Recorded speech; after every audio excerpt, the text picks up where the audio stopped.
Oi, gente.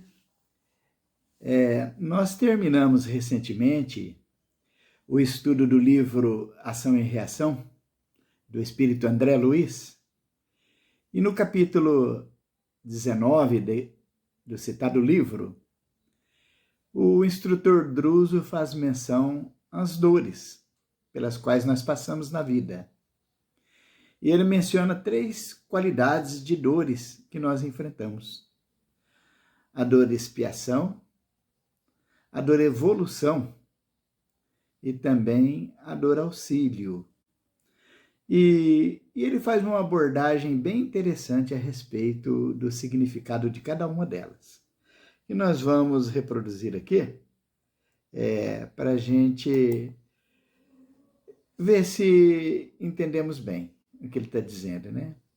Ele diz assim: desejamos simplesmente acentuar que a alma ressurge no equipamento físico, transportando consigo as próprias faltas ou falhas, a se lhe refletirem na veste carnal, como zonas favoráveis à eclosão de determinadas moléstias, oferecendo campo propício ao desenvolvimento de vírus, bacilos e bactérias inúmeros, capazes de conduzi-las aos mais graves padecimentos, de acordo com os débitos de que haja contraído.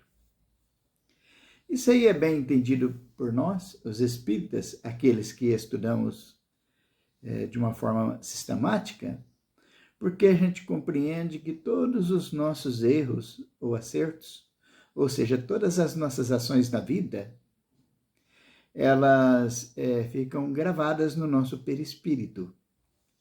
Daí, as nossas conquistas morais redundam em benefícios para os nossos próximos corpos que teremos na vida espiritual, já que o perispírito é aquele que dá forma ou modela o nosso corpo físico. Da mesma forma que quando a gente se equivoca e faz ações contrárias ao amor e à caridade, nós lesamos o nosso perispírito e desenvolvemos assim também germes, que, é claro, redundarão no surgimento de moléstias, dificuldades, limitações nos nossos próximos corpos, que exigirão a retificação da nossa conduta para que a gente tire lições, cresça, desenvolva-se.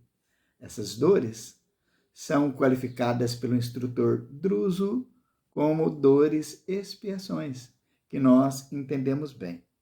Mas ele faz um complemento muito interessante quando ele fala das dores expiações, que ele diz assim: mas também carrega consigo as faculdades de criar no próprio corpo orgânico todas as espécies de anticorpos, imunizando-se contra as vicissitudes carnais. Faculdades essas que pode ampliar consideravelmente pela oração, pelas disciplinas retificadoras a que se afeiçoe, pela resistência mental ou pelo serviço ao próximo com que atrai preciosos recursos em seu favor. Não podemos esquecer que o bem é o verdadeiro antídoto do mal. Olha que notícia extraordinária. Se é verdade que nós lesamos o nosso perispírito pelas nossas ações malsãs, e é claro que isso exigirá de nós a retificação, em contrapartida, a lei do amor nos sugere que nós, na medida em que habituarmos a oração, que aprendermos a dar qualidade a ela, na medida em que nós nos internarmos em disciplinas retificadoras. E o que seria isso? Seria a gente ter uma conduta disciplinada pela vida e orientada pelo Evangelho. Ou seja, a prática do bem na medida das nossas forças, de a gente sempre se empenhar ao máximo para fazer o bem, do jeito que nos for possível. nunca desviar da conduta daquilo que é bom, daquilo que é verdadeiramente belo para o espírito. E também a resistência mental pelo serviço ao próximo. O que seria isso? As renúncias que nós deveremos fazer em dedicar o nosso tempo em serviço ao nosso semelhante, seja da forma que nos for possível.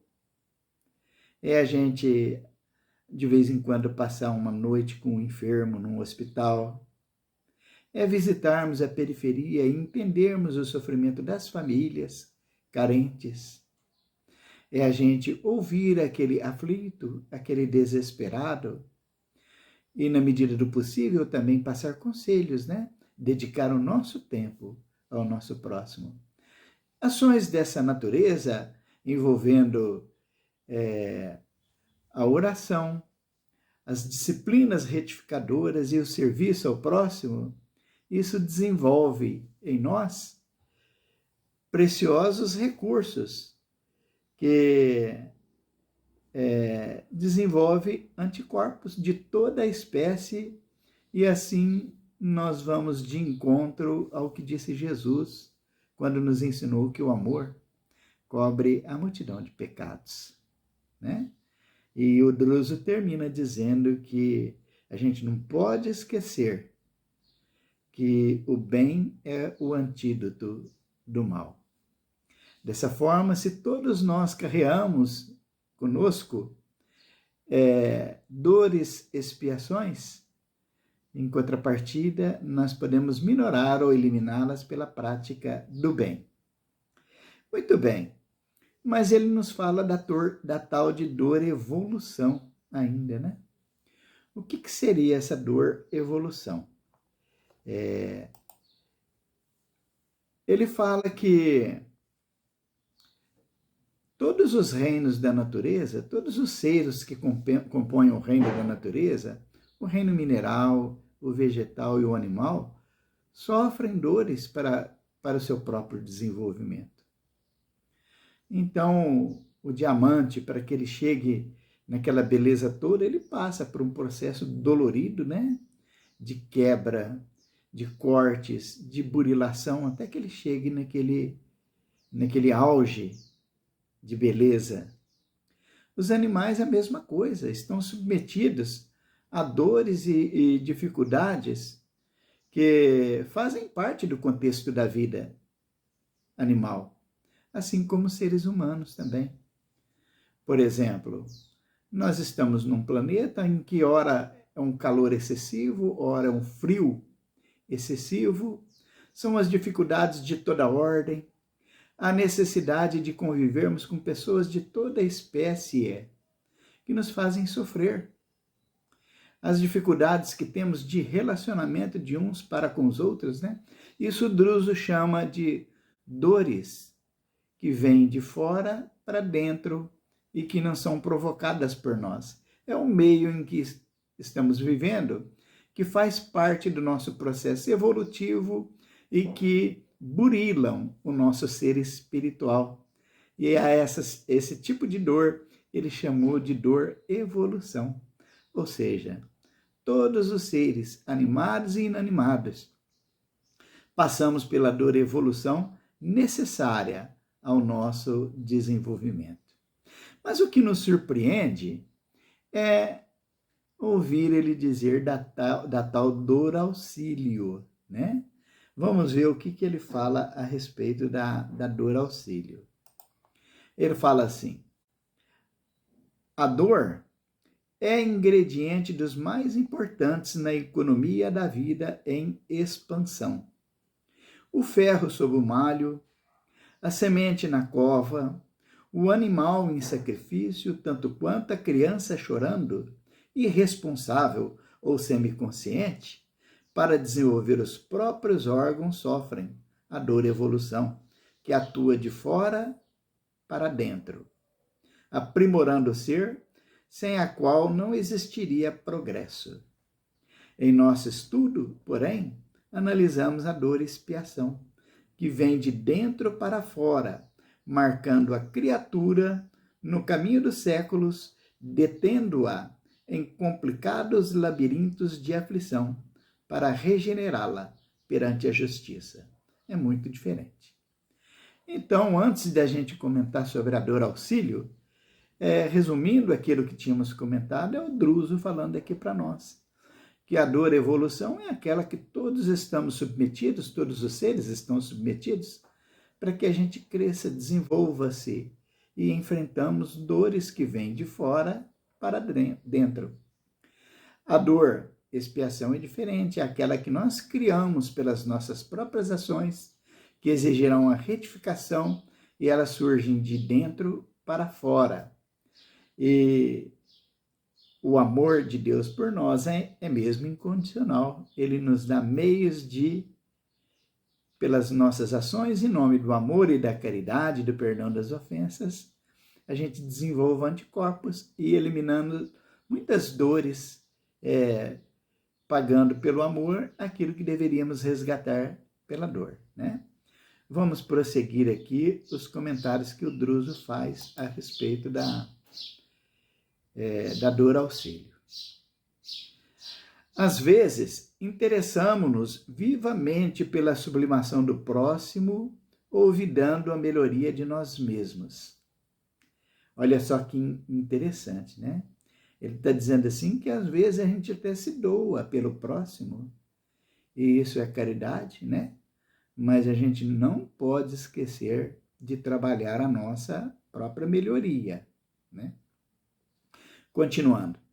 É assim que, pela intercessão de amigos devotados à nossa felicidade e à nossa vitória, recebemos a bênção de prolongadas e dolorosas enfermidades no envoltório físico, seja para evitar-nos a queda no abismo da criminalidade, seja mais frequentemente para o serviço preparatório da desencarnação, a fim de que não sejamos colhidos por surpresas arrasadoras na transição da morte. Olha só. Então, é necessário que a gente cuide da melhoria de nós mesmos. É claro que a gente atender às necessidades do próximo é uma excelente proposta, sem a qual nós não alcançaremos a nossa sublimação espiritual. Mas é necessário que a gente trabalhe concomitantemente o estudo das leis da vida, a autodisciplina, o entendimento de tudo aquilo que o Evangelho vem nos trazer.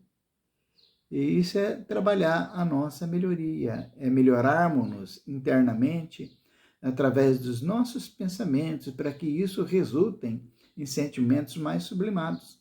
Porque se a gente só pensar em trabalhar pelo bem do próximo e não cuidar do nosso crescimento espiritual, então os benfeitores amigos vêm em nosso auxílio e mandam-nos a dor auxílio, desenvolvendo enfermidades, para que a gente tenha um tempo de reflexão, para que a gente se prepare para a desencarnação e para que a gente não sofra, após a nossa desencarnação, por uma morte sem sofrimento e sem inesperada, né, rapidamente, o que provoca para muitos de nós uma surpresa muito grande e um sofrimento indescritível no mundo espiritual, até que a gente se ajuste. Daí os espíritos enviam, quando a gente não cuida da nossa própria melhoria, essa dor auxílio, para que a gente tenha um tempo com enfermidades graves, dolorosas, né? Que se a gente souber suportá-las e tirar os proveitos dessas ocasiões, nós estaremos sendo auxiliados e preparados para a volta ao mundo espiritual sem grandes aflições, né? Olha o que ele diz, continua dizendo.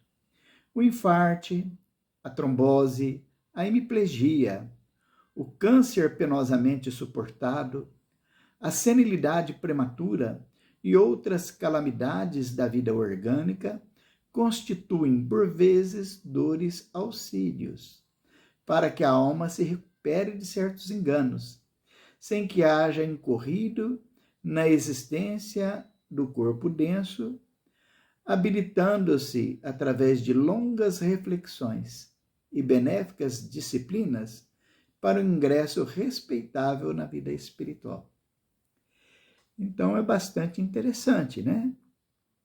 Se a gente não cuida da melhoria de nós mesmos, mesmo que a gente trabalhe pelo bem do próximo, a gente pode necessitar de uma dor auxílio, que é um tempo em que a gente vai ficar recolhido, sem poder fazer muita coisa, para que a gente reflita, repense as nossas atitudes, pondere e se prepare para o prosseguir da vida no plano espiritual. É o que eu entendi de uma forma assim bem resumida, a explicação de Druso a respeito das dores expiação, evolução e dor auxílio. Grande abraço a todos.